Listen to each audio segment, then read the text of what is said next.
In this video, we're going to give you some quick tips on artwork creation to get your artwork ready to upload for us to be able to have an idea of what you want us to print onto your boxes. Now we would tend to use Photoshop, but I'll show you on this video a bit of Photoshop, but also show you an easy online tool that you can also use. So first of all, this is a simple box. It's the same side, front and back, the printable area, but I want to check the printable area, and to do that, open up our widget. And if you click on the question mark or hover over the question mark, you'll see the actual printable area size. And there's two sides to printer. This is the front and the back, so the inside and the outside both have got the same printable area of 120mm by 120mm. So I'm going to go straight into my Photoshop setting, and I've created this already at 125mm in width. Now what I've done here is I've created an image that we wouldn't necessarily give you, that's available on here on the widget. Because as you can see, you've got absolute center, you've got which is the maximum area that we can print. We've got top left, top right, whatever, but I want to put something along the top and along the bottom, and you can see that we don't give that option. So the best thing to do is to go in the absolute center. Then you create with the positioning of your bits and pieces at artwork level, which is what you can see me doing here. So I've got a message at the top and a message at the bottom. So I want to go ahead and I'm going to save this as a PNG so it doesn't save it with the background, and I will save it in my what's it, fast box. We'll call it a tester. Okay.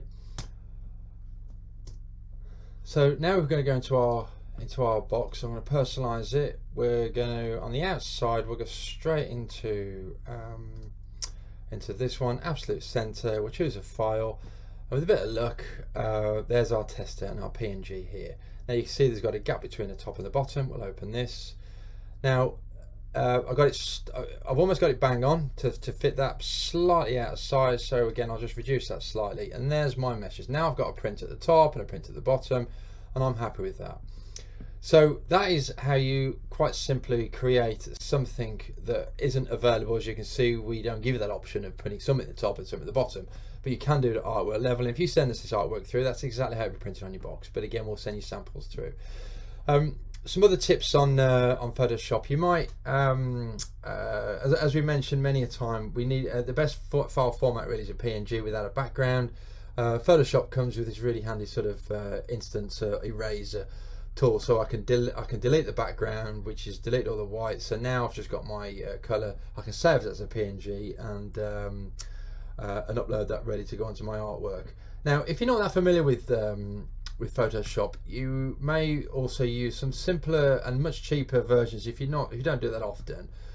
We also some of our guys here at Malcolm's and Custom Fast Packaging, we also use Canva. Now Canva is a really easy online tool for people who are not very graphic, not very techie minded, and it's a really easy tool.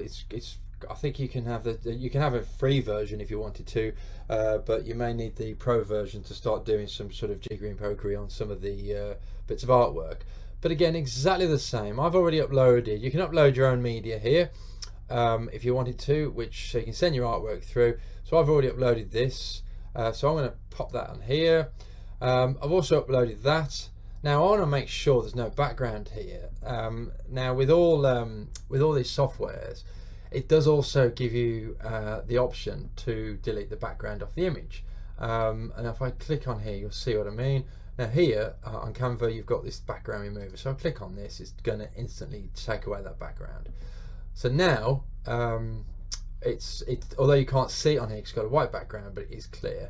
I'll do the same on this one as well. So that's delete that background.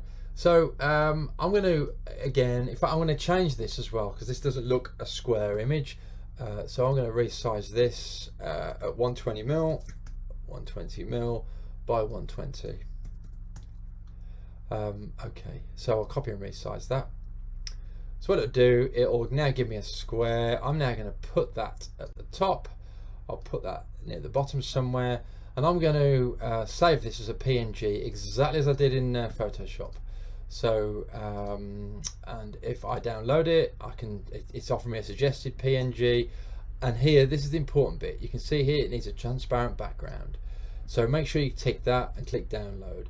Now that will do exactly what Photoshop did. It'll save it, getting rid of their ads. It'll save it as a photo, as an image, and that means that we can also then, if we wanted to, on the other side, which is this one here, I've got a feeling that might be my downloads, but there we go.